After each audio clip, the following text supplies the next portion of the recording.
नमस्कार मित्रांनो,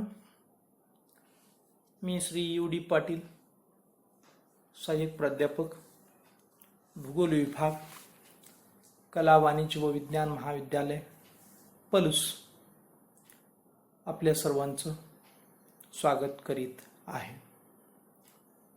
आपण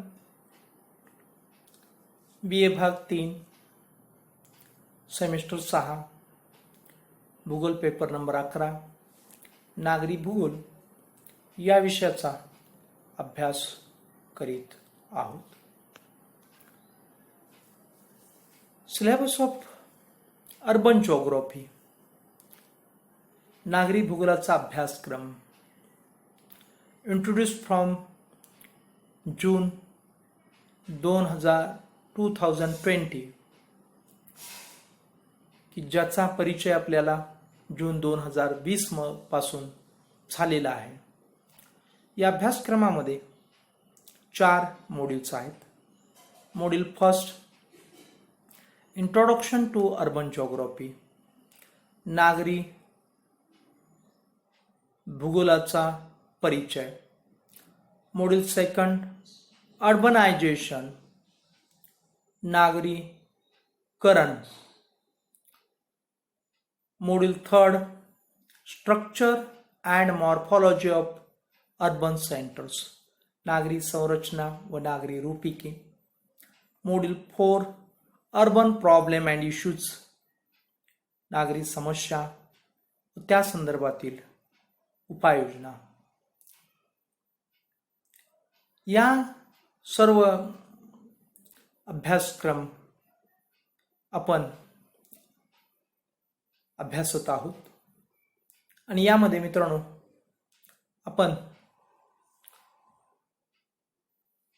पहिले 2 modules introduction to urban geography, नागरी भूगोलाची ओळख, व मॉड्यूल सेकंड किंवा टॉपिक सेकंड अर्बनायझेशन, नागरीकरण, या 2 चॅप्टरचा अभ्यास आपण पूर्ण केलेला आहे. आणि आपण सध्या structure and morphology of urban centres, नागरी संरचना व नागरी रूपिकी या प्रकरणाचा अभ्यास आपण करीत आहोत. मित्रांनो, यामध्ये आपण structure and morphology of urban centres module third या मॉड्यूलमध्ये concept of structure and morphology म्हणजेच नागरी संरचना आणि नागरी रूपिकीची संकल्पना, concept of city region and CBD, नागरी विभाग आणि CBD म्हणजेच सेंट्रल बिझनेस डिस्ट्रिक्ट किंवा केंद्रीय व्यापार क्षेत्र. यानंतर रूरल अर्बन फ्रिंग्स, ग्रामीण नागरी पट्टा, या 3 मुद्द्यांचा अभ्यास आपण पूर्ण केलेला आहे. आणि या प्रकरणाचा शेवटचा जो मुद्दा आहे मॉडेल्स ऑफ टाउन मॉर्फोलॉजी, म्हणजेच नगराची रूपिकी दर्शवणारे प्रतिमान किंवा सिद्धांत, या गोष्टींचा अभ्यास आपण करीत आहोत. आणि या सिद्धांतामध्ये the concentric zone theory, the sector theory म्हणजेच समकेंद्रीय कटिबद्ध सिद्धांत, त्रिज्याखंड सिद्धांत, या 2 सिद्धांतांचा आपण अभ्यास पूर्ण केलेला आहे. आणि आज आपण द मल्टीन्यूक्लियर थेअरी, ज्याला बहुकेंद्रीय सिद्धांत असं म्हणतात, तर हा सिद्धांताचा अभ्यास पूर्ण करून या प्रकरणाच्या अभ्यासाला आपण पूर्णविराम देणार आहोत. मित्रांनो, आतापर्यंत आपण काय अभ्यासलं यावरती एक दृष्टी आपण टाकूया. यामध्ये मित्रांनो आपण पाहिलं की नगराची संरचना व रूपिकी ची संकल्पना किंवा नगराची संरचना व रूपिकीची संकल्पना प्रथम आपण अभ्यासली. त्यानंतर मित्रांनो आपण नागरी विभाग, त्यामध्ये केंद्र भाग, त्याची वैशिष्ट्ये, बाह्य भाग, त्याची वैशिष्ट्ये यांचा अभ्यास मित्रांनो आपण केला. त्यानंतर नगरातील किंवा शहरातील विभाग, ज्याला आपण व्यापारी क्षेत्र, सेंट्रल बिझनेस डिस्ट्रिक्ट असंही त्याचं नामकरण झालेलं आहे. केंद्रीय व्यवसाय क्षेत्र, औद्योगिक क्षेत्र, निवासी क्षेत्र, प्रशासकीय क्षेत्र, शैक्षणिक क्षेत्र, सांस्कृतिक क्षेत्र, अन्य सेवा क्षेत्र, उद्याने व खुले क्षेत्र, निवासी उपनगरे या सर्व विभागांचा आपण अभ्यास केला. आणि मित्रांनो यातील जो केंद्रीय व्यवसाय क्षेत्र, सेंट्रल बिझनेस डिस्ट्रिक्ट, याचा अभ्यास आपण विस्तृत असा केलेला आहे. यामध्ये केंद्रीय व्यवसाय क्षेत्राची वैशिष्ट्ये, त्यामध्ये अधिक संपर्कता, त्रिमितीय गुणवत्ता, निवासी लोकांची अनुपस्थिती, केंद्रीय व्यवसाय क्षेत्रातील वस्तुनिर्माण उद्योग, अंतर्गत विशेषीकरण, मक्तेदारी निर्माण होणे किंवा होते इत्यादी वैशिष्ट्यांच्या अभ्यासानंतर आपण केंद्रीय व्यवसाय क्षेत्राची कार्य, केंद्रीय व्यवसाय क्षेत्राच्या सीमा, केंद्रीय व्यवसाय क्षेत्राच्या समस्या व भवितव्य या सर्व गोष्टींचा अभ्यास, विस्तृत असा अभ्यास, CBD ज्याला आपण केंद्रीय व्यवसाय क्षेत्र म्हणतो, याचा अभ्यास आपण केला. त्यानंतर मित्रांनो या प्रकरणाच्या आपण तिसऱ्या प्रमुख मुद्द्याला आपण पोहोचलो की ग्रामीण नागरी पट्टा आपण अभ्यासला. यामध्ये व्याख्या, ग्रामीण नागरी विभाग ओळखण्याचे घटक, ग्रामीण नागरी पट्टा विभाजन मर्यादा, ग्रामीण नागरी पट्ट्याची रचना या सर्व गोष्टींचा अभ्यास मित्रांनो आपण केलेला आहे. आणि ग्रामीण नागरी पट्ट्याच्या जे काही समस्या आहेत त्यामधील भूमी उपयोजनातील अडचण किंवा नागरी सेवा सुविधां समस्या किंवा प्रशासकीय समस्या, मानवी समस्या या सर्व गोष्टींचा अभ्यास मित्रांनो आपण केलेला आहे. आणि मग या प्रकरणाच्या शेवटच्या मुद्द्याला आपण पोहोचलो. यामध्ये आपण मॉडेल्स ऑफ टाउन मॉर्फॉलॉजी म्हणजेच नागरी संरचना सिद्धांत किंवा प्रतिमान आपण अभ्यासायला सुरुवात केली. त्यामध्ये समकेंद्रीय कटिबद्ध सिद्धांत, समकेंद्रीय कटिबद्ध सिद्धांतामध्ये आपण केंद्रीय व्यापार कटिबद्ध, समक्षेत्र, संक्रमण क्षेत्र, श्रमिक क्षेत्र, उच्चवर्गीय क्षेत्र, अभिगमन लोकांचे क्षेत्र, गुण दोष, त्याची जी असणारी आकृती या सर्वांचा अभ्यास केल्यानंतर आपण नागरी संरचना सिद्धांतामधील त्रिज्याखंड सिद्धांताचा अभ्यास केला. त्यामध्ये मध्यवर्ती व्यापार क्षेत्र, लघु व मोठे उद्योग, खालच्या वर्गातील लोकांचे निवास क्षेत्र, मध्यमवर्गीय लोकांचे निवास क्षेत्र, उच्चवर्गीय लोकांचे निवास क्षेत्र, त्याचे गुण दोष आणि या दोन्ही सिद्धांत म्हणजे समकेंद्र कटिबद्ध सिद्धांत व त्रिज्याखंड कटिबद्ध सिद्धांत यावरील असणाऱ्या तज्ज्ञांच्या आक्षेपांची ही मित्रांनो आपण चर्चा केली. आणि याची व्याख्या आकृती स्वरूपातील व्याख्याही आपण केली किंवा चर्चा आपण केली आणि त्रिज्याखंड सिद्धांत आपण पूर्णपणे अभ्यासला.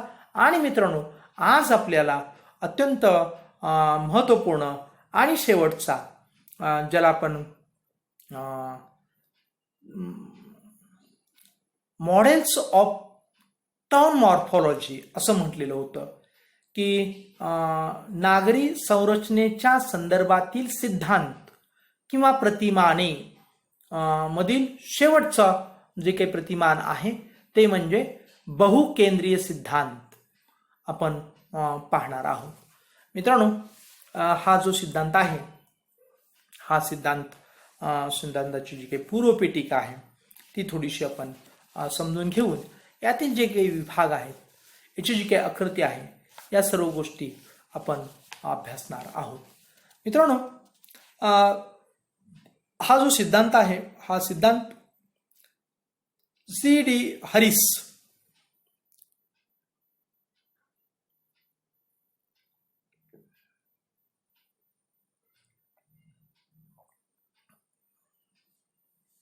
पहा मित्रांनो, C.D. हॅरिस व E. उल्मन यांनी हा सिद्धांत मित्रांनो 1945 साली मांडलेला आहे. त्यांच्या मते नगराची संरचना अत्यंत गुंतागुंतीची आढळते.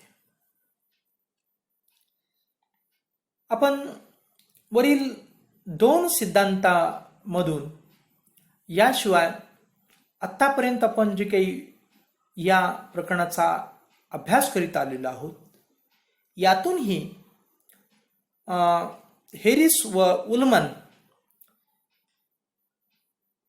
यांचं जे काही मत आहे की नगराची संरचना अत्यंत गुंतागुंतीची आहे, याशी आपण मित्रांनो सहमत आहोत. या अगोदरील जे आपण 2 सिद्धांत अभ्यासले, समकेंद्रीय कटिबद्ध सिद्धांत व त्रिज्याखंड सिद्धांत, या सिद्धांताप्रमाणे केवळ एका केंद्राभोवती नगराचा विकास होतो असे त्यामध्ये सुचवलेले होते. आपण या संदर्भात इथं पाहतो की हा त्रिज्याखंड सिद्धांत आहे. यामध्ये मध्यवर्ती एक केंद्र आहे. या केंद्राभोवती या त्रिज्याखंड सिद्धांताचा विस्तार झालेला आहे. तर आपण सकेंद्रीय कटिबद्ध सिद्धांतामध्येही जो केंद्र भाग आहे, या केंद्र भागाच्या सभोवताली या सिद्धांताचा आपण रचना किंवा सिद्धांताची मांडणी आहे. किंवा थोडक्यात या सिद्धांतातून आपल्याला बर्गेस व होमर हायटना सांगायचं होतं की एका सिद्धांताभोवती कशा प्रकारे नगराचा विस्तार झालेला आहे किंवा नगराची संरचना अवलंबून आहे. परंतु ही जी काही एका केंद्राभोवती नगराची संरचना, ही संकल्पना थोडीशी संकुचित वाटते किंवा अशाच प्रकारे एकाच केंद्राभोवती संपूर्ण शहराची संरचना असत नाहीये. या गोष्टी हॅरिस व उल्मन यांच्या लक्षात आलेल्या आहेत आणि म्हणून त्यांनी पहा की नगराची संरचना केवळ एका केंद्राभोवती होत नसून ती अनेक केंद्राभोवती होते, हे लक्षात आणून दिलेलं आहे. आणि त्यातूनच मित्रांनो हा जो काही बहुकेंद्रीय सिद्धांत आहे, हा बहुकेंद्रीय सिद्धांत चा उदय झालेला आहे किंवा त्याचा जन्म झालेला आहे असं आपण म्हणू शकतो. अनेक जी काही केंद्रांनी किंवा जीवनकोशांनी बनलेल्या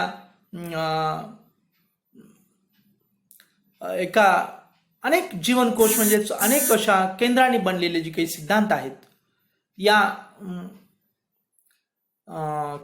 अनेक केंद्र, ज्याला आपण व्यापार केंद्र म्हणतो, अनेक व्यापार केंद्रांनी बनलेला हा सिद्धांत आहे किंवा बहुकेंद्रीय सिद्धांत आहे असं आपण म्हणू शकतो.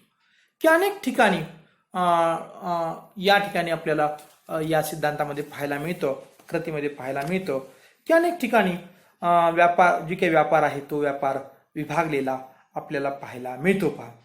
आणि त्यामध्ये आपण आकृती पुढं पाहणार आहोत की आकृतीमध्ये आपण विशेषतः दृष्टिक्षेप टाकला तर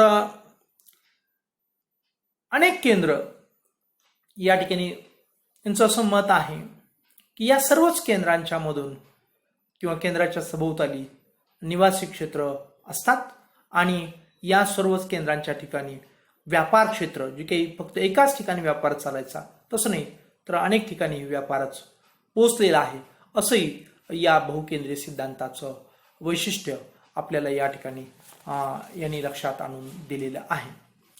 उदाहरणार्थ शहराच्या मध्यवर्ती भागात व्यापारी क्षेत्र हे एक अलग केंद्र बनते.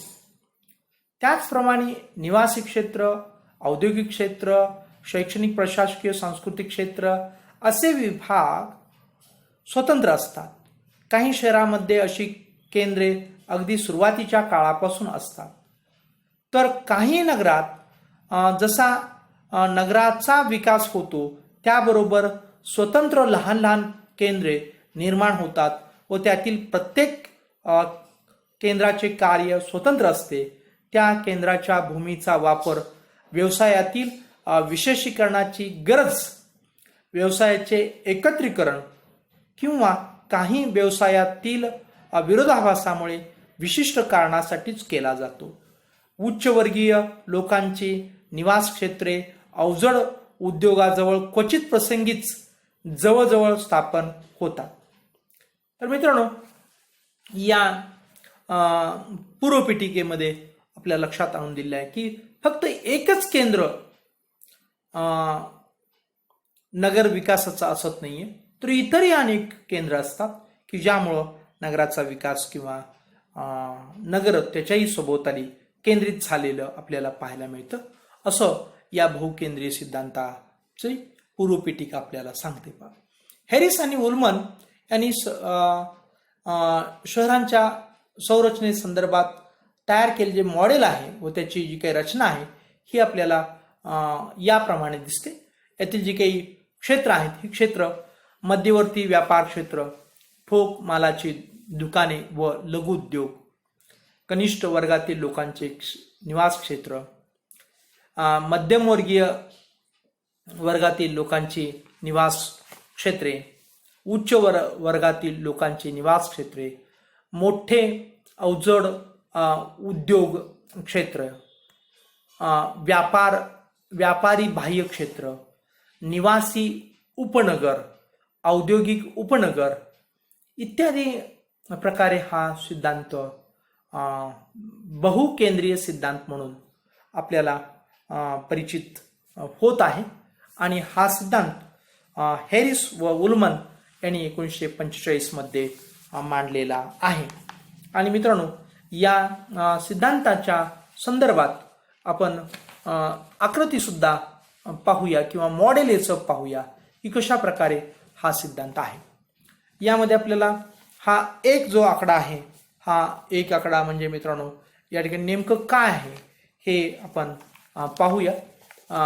लक्षपूर्वक आपण श्रवण करा. एक आकडा म्हणजे आपण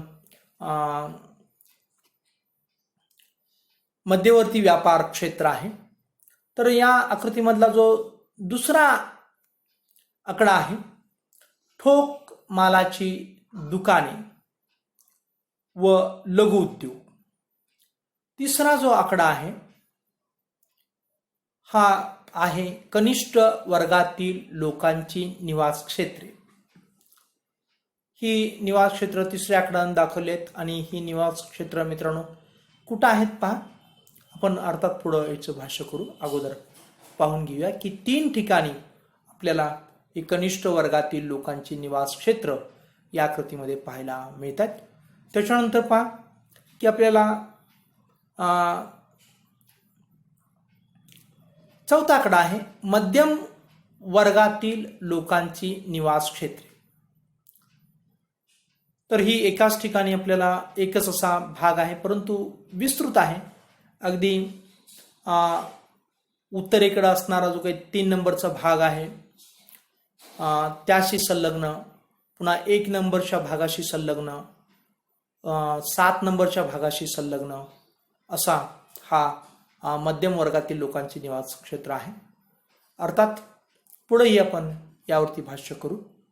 त्यानंतर 5वा जो काही क्षेत्र आहे किंवा विभाग आहे तो आहे उच्च वर्गातील लोकांचे निवास क्षेत्र.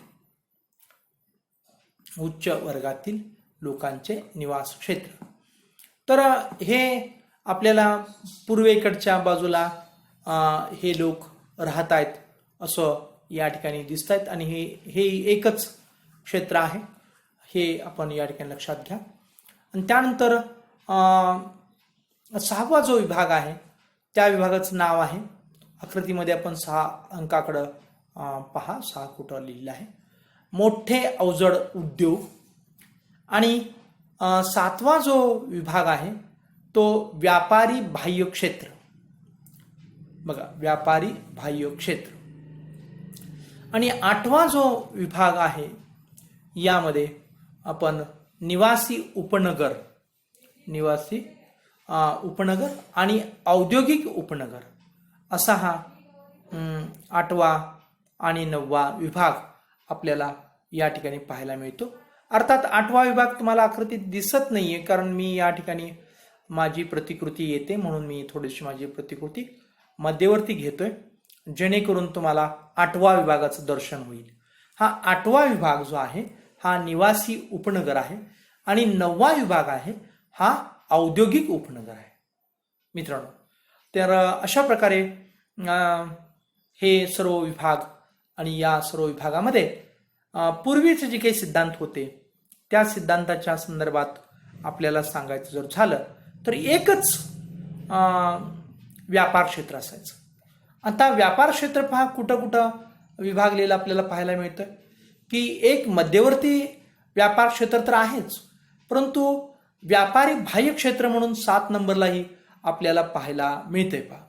आणि याशिवाय या फक्त सिद्धांताच्या पूर्वपीठिकेमध्ये आपल्याला या सिद्धांताची जी काही रचना करणारी जी काही तज्ज्ञ मंडळी आहेत, या तज्ज्ञ मंडळी हेरिस आणि उलमन यांनी स्पष्ट केलेलं आहे की फक्त एकाच केंद्राभोवती संपूर्ण शहराचं कॉन्सन्ट्रेशन किंवा शहर केंद्रित झालेलं वसलेलं असत नाही, तर मित्रांनो अनेक इतरही केंद्र आहेत. या ठिकाणी आकृतीत दाखवल्याप्रमाणे इतरही केंद्रांच्या सभोवताली किंवा या केंद्रांच्यामुळे सुद्धा शहरांचा विकास होत असतो, याच्यावरती फोकस या ठिकाणी केलेला आहे. पहिल्या सिद्धांतामध्ये आपण पाहिलं बर्गेस यांच्या सिद्धांतामध्ये समकेंद्रीय कटिबद्ध सिद्धांत याच्यामध्ये की त्या ठिकाणी फक्त आर्थिक गोष्ट समोर ठेवून काय केलं होतं, त्या सिद्धांताची रचना केली होती. तर दुसऱ्या सिद्धांतामध्ये मेजर आपल्याला निवासी गोष्टींचा वरती फोकस केलं होतं होमर हाईट यांनी, ज्याला आपण त्रिज्याखंड सिद्धांत असं म्हटलं. आणि तिसऱ्या सिद्धांतामध्ये हेरिस आणि उलमन यांनी या दोन्ही सिद्धांतांचं एकत्रीकरण करून असं म्हटलं तरी काही चुकीचं होणार नाहीये, आपल्याला दाखवून दिलं की या दोन्ही घटक म्हणजे निवास क्षेत्र आणि व्यापारी क्षेत्र हे दोन्ही अत्यंत महत्त्वपूर्ण आहेत. आणि याशिवाय व्यापारी जी काही क्षेत्र आहेत हे क्षेत्र सुद्धा विभागलेलं आहे. आणि मित्रांनो इतरही घटक प्रभावी आहेत, फक्त एकच मध्यवर्ती केंद्रच फक्त प्रभावी असतं असं नाही, इतरही केंद्र प्रभावी आहेत असं या ठिकाणी हेरिस आणि उलमन यांनी दाखवून दिलेलं आहे.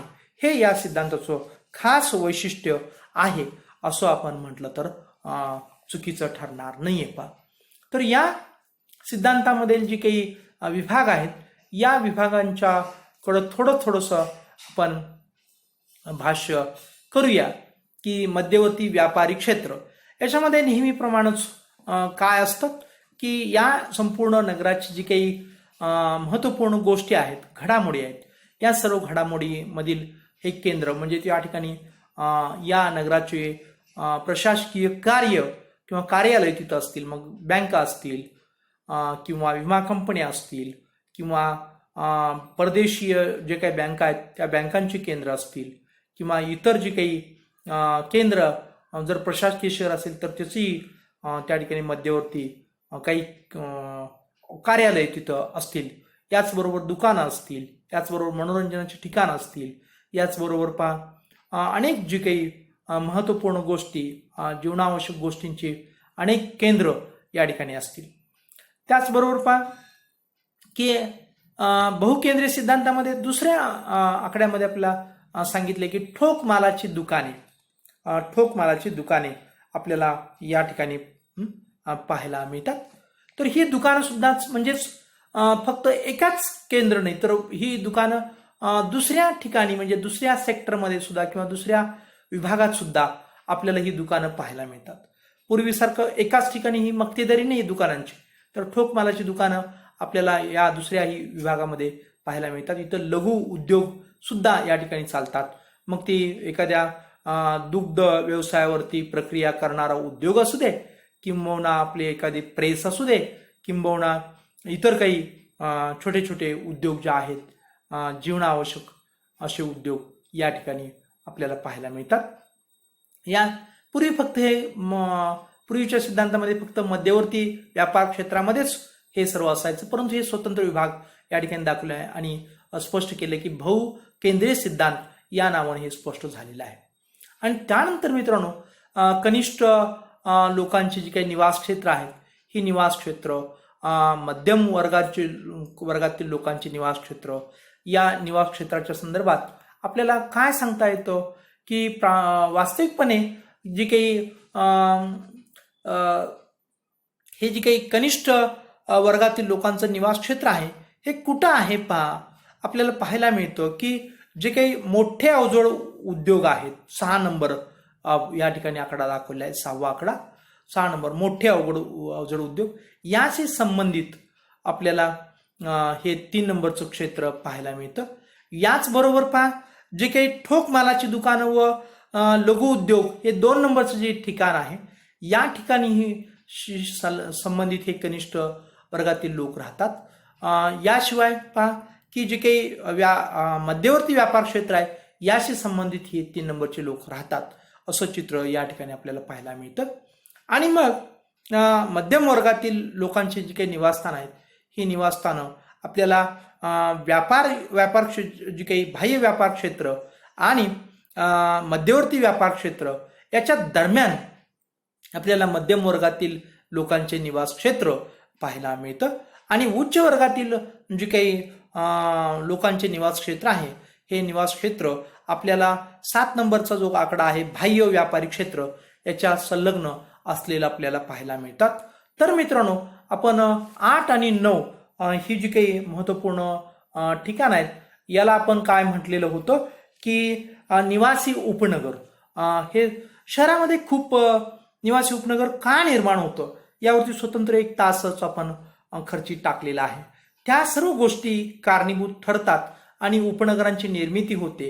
आणि हे सुद्धा एक केंद्रच ठरतं या शहराचं, की बहुकेंद्रापैकी एक केंद्र आहे असं आपण म्हणू शकतो, किंवा हेरिस आणि उल्मन यांनी म्हटलेलं आहे, असं या ठिकाणी आपण विचारात घेणं अत्यंत आवश्यक आहे. यानंतर मित्रांनो, की जो 9वं केंद्र आहे तो म्हणजे की औद्योगिक उपनगर. फक्त मित्रांनो, शहरामध्ये निवासी लोकांचीच दाटीवाटी होते, गर्दी होते, अडचण होते असं नाहीये, तर शहरातील प्रस्थापित असणाऱ्या उद्योगांना सुद्धा जी काही आपण या ठिकाणी 2 नंबर आणि 6 नंबर मध्ये आपल्याला 2 नंबरमध्ये लघु उद्योग आहेत, 6 नंबरमध्ये अवजड उद्योग आहेत.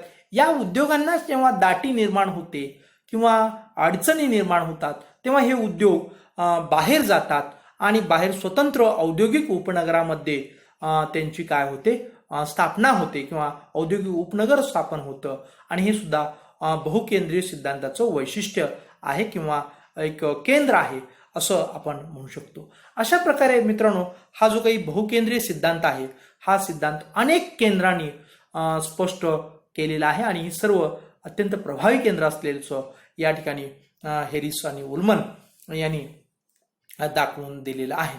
या सिद्धांताचे जे काही गुण आहेत, या गुणाकडे आपण जाऊया. की अलीकडे जी काही नगरांची व शहरांची झालेली जी काही प्रचंड वाढ आहे, हे प्रचंड वाढ लक्षात घेता हा जो काही सिद्धांत आहे, हा सिद्धांत अत्यंत बरोबर वाटतो आणि समर्पक वाटतो, योग्य वाटतो, असं या संदर्भातील आपल्याला गुण वैशिष्ट्य सांगता येतं. तर दोष काय सांगता येतो की मोठी शहरे वगळता, म्हणजे अशा प्रकारची परिस्थिती कुठं पाहायला मिळते, तर मोठी शहरे वगळता इतर शहरात भूमी उपयोजन या सिद्धांताप्रमाणे आढळेल असं नाही. फक्त मोठ्या शहरांच्या मधूनच अशा प्रकारचं भूमी उपयोजन आढळतं असं दोषामध्ये दाखवलेलं आहे. तरी सुद्धा मित्रांनो, तज्ज्ञ लोकांचं मत असं आहे की नागरीकरणाचा वेग पाहता सर्वच जी काही नागरी केंद्र आहेत ही मोठी बनत चाललेली आहेत आणि ही मोठी बनत असताना अशा प्रकारे त्या शहरांना, छोट्या आणि मोठ्या शहरांना सुद्धा, छोट्या मध्यम शहरांना सुद्धा भविष्य काळामध्ये हा बहुकेंद्रीय सिद्धांत लागू होईल अशी निश्चितपणे तज्ज्ञ लोकांना खात्री वाटते. तेव्हा मित्रांनो, या ठिकाणी आपण हा जो काही सिद्धांत आहे, ज्याला आपण बहुकेंद्रीय सिद्धांत असं म्हटलेला आहे, हा सिद्धांत मित्रांनो या ठिकाणी आपला संपतो. आणि मित्रांनो, या ठिकाणी आपण नागरी संरचना किंवा मॉडेल्स ऑफ मॉर्फॉलॉजी असं म्हणूया, किंवा मॉडेल्स ऑफ टाउन मॉर्फॉलॉजी असे शब्द जे सिलेबसमध्ये आलेले आहेत, की नागरी संरचना सिद्धांत किंवा नागरी संरचनेचे प्रतिमानं, ही 3 प्रतिमानं किंवा 3 सिद्धांत आपण पाहिलेले आहेत. आणि या आधारे, याशिवाय अगोदरच्याही काही मुद्द्यांच्या आधारे, संपूर्ण या प्रकरणाच्या आधारे नागरी संरचना आणि नागरी रूपिकी आपण समजावून घेण्याचा प्रयत्न आपण केलेला आहे. आणि तो प्रयत्न निश्चितपणे यशस्वी झालेला आहे. तुम्ही जर लक्षपूर्वक, ध्यानपूर्वक श्रवण केलं आणि या संदर्भात असणारे जे काही संदर्भ ग्रंथ आहेत त्याचा आपण अध्ययन केला, तर मित्रांनो निश्चितपणे हे जे काही नागरी संरचना व नागरी रूपिकी हे हा जो काही मॉडेल्स किंवा टॉपिक आहे, हा आपल्याला समजेल किंवा समजलेला आहे असं म्हणून मी या संपूर्ण टॉपिकलाच या ठिकाणी पूर्ण विराम देतो. धन्यवाद.